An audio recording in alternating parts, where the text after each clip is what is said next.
Hi friends, இந்த வீடியோவில் next until API jQuery எப்படி யூஸ் பண்ணுறதுன்னு பார்க்கலாம். Say for example ஒரு 10 எலிமெண்ட்ஸ் இருக்குது 1 to 10 ஓகேவா. அதில் வந்து 5, 6, 7 இந்த 3 எலிமெண்ட் மட்டும் நீங்கள் செலக்ட் பண்ணணும். ஒரு ஸ்பெசிஃபிக் செட் ஆஃப் எலிமெண்ட் வந்து ஒரு குரூப் ஆஃப் எலிமெண்ட்ஸ் நீங்கள் செலக்ட் பண்ணணும்னா இந்த நெக்ஸ்ட் until நீங்கள் யூஸ் பண்ணலாம். ஓகேவா. நீங்கள் சின்டாக்ஸ் வந்து நெக்ஸ்ட் until ஸ்டாப் ஃபில்டர். இந்த ரெண்டு பேராமீட்டர் நீங்கள் எம்டியாக பாஸ் பண்ணிங்கன்னா இது வந்து நெக்ஸ்ட் ஆல் API மாதிரி அது ரிசல்ட் கொடுக்கும். நெக்ஸ்ட் ஆல் உங்களுக்கு தெரியும். ஃபார் எக்ஸாம்பிள் 10 எலிமெண்ட்ஸ் இருக்குது. செகண்ட் எலிமெண்ட் நீங்கள் செலக்ட் பண்ணி டாட் நெக்ஸ்ட் ஆல் கொடுத்தீங்கன்னா அதுக்கு கீழே இருக்கிற 8 ரிமைனிங் எலிமெண்ட்ஸும் அது கொடுத்துரும். ஓகேவா, அதுதான் நெக்ஸ்ட் ஆல். ஸோ இப்போது நெக்ஸ்ட் until API வந்து எக்ஸாம்பிள் நான் உங்களுக்கு காட்டுறேன், அப்போ உங்களுக்கு நல்லா புரியும். ஃபர்ஸ்ட் எடுத்தோன்னே ஒரு UL எலிமெண்ட் இருக்குது, அது கீழே மொத்தம் ஒரு 7 LI எலிமெண்ட்ஸ் இருக்குது. ஓகேவா. இப்போ சினாரியோ என்னென்னு பார்த்தீங்கன்னா இந்த 7 எலிமெண்ட்ஸ் எனக்கு தேவையில்லை, ஒன்லி இந்த 3 எலிமெண்ட்ஸ் இன்பிட்வீன் இருக்கிற இந்த 3 எலிமெண்ட்ஸ் மட்டும் தேவை.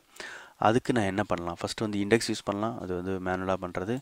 பட் அப்படி இல்லைன்னா இந்த நெக்ஸ்ட் until API நான் யூஸ் பண்ணலாம். இந்த jQuery கோட் நல்லா கவனிங்க. இங்கே நான் வந்து LI எலிமெண்ட் வித் கிளாஸ் பிகின்னு ஆரம்பிக்கிறேன். ஓகேவா. ஆரம்பித்த பிறகு நெக்ஸ்ட் until கால் பண்ணுறேன். until you find out LI element with end அப்படின்னு சொல்கிறேன். ஓகேவா. ஸோ அது என்ன பண்ணுன்னா இங்கே ஸ்டார்ட் பண்ணும் சர்ச்சிங்கை ஸ்டார்ட் பண்ணி இந்த எலிமெண்ட் எல்லாம் ஒன்று ஒன்றா போய் அதுக்கப்புறம் இந்த எங்கே LI வித் கிளாஸ் எண்ட் இருக்குதோ அங்கே ஸ்டாப் ஆகிடும். ஸோ இந்த 3 எலிமெண்ட் மட்டும் தான் நம்மளுக்கு கிடைக்கும். ஆக்சுவலாக பார்த்தீங்கன்னா இது ஸ்டார்ட்டு, இது எண்டு. ஓகேவா. பிகின், இது ஸ்டார்ட் அண்ட் ஸ்டாப். ஓகேவா. ஸோ இந்த எலிமெண்ட்டில் ஸ்டார்ட் பண்ணும், இங்கே ஸ்டாப் பண்ணும். அதுக்கு நடுவில் இருக்கிற எல்லா எலிமெண்ட்ஸும் நம்மளுக்கு கிடச்சிரும். ஓகேவா.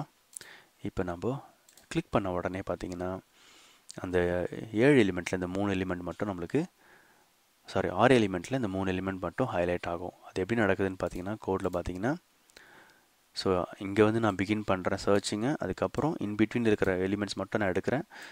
I'll go until, அதனால தான் அதுக்கு பேர் API பேர் வந்து நெக்ஸ்ட் until li.end. ஓகேவா. இப்படி தான் நம்ம நெக்ஸ்ட் until API நம்ம யூஸ் பண்ணலாம் jQueryல. உங்களுக்கு இந்த வீடியோ பிடிச்சிருக்குன்னு நினைக்கிறேன். பிடிச்சிருந்தா லைக் பட்டன் கிளிக் பண்ணுங்கள். Thank you and all the best.